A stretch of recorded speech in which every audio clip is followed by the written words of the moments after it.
Yerusalemu mugwa w'Imana akayangana cyane kandi yarakibibasi Yerusalemu mugwa w'Imana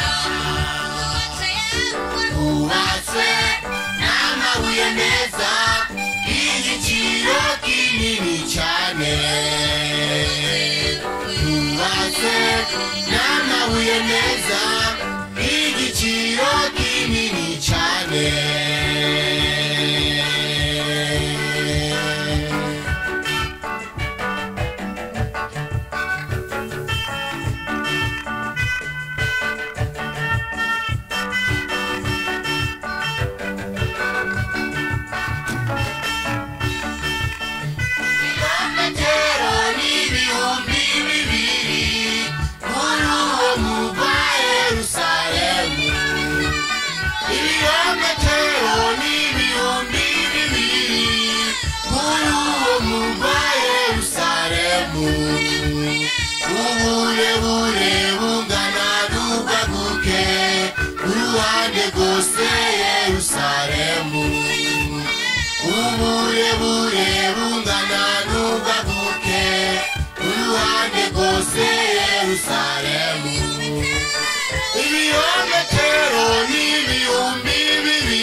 ubatswe n'amabuye meza y'igiciro kinini cyane ubatswe n'amabuye meza y'igiciro kinini cyane ubatswe n'amabuye meza kandi kuri uwo mugwa Yerusalemu hubatswe n'amabuye meza y'igiciro kinini cyane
Ibuye cumi na rimwe ryari uwa Kinto.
Itakuwa siku mbaya sana.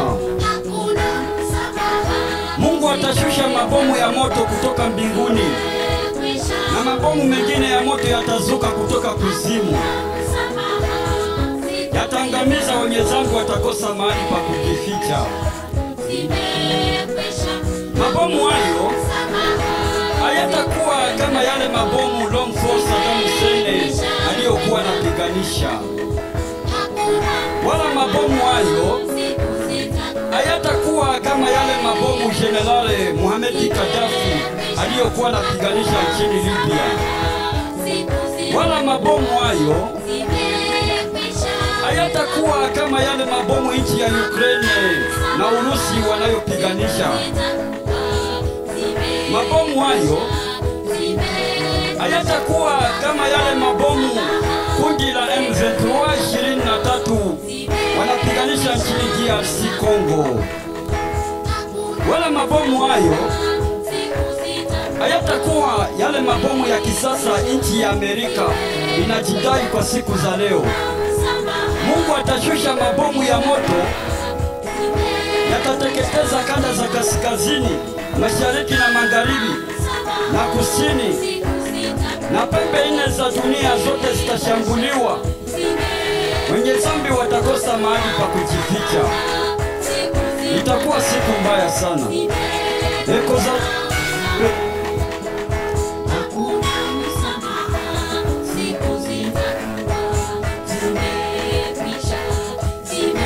Itakuwa siku siku mbaya ekozalaka jour mabe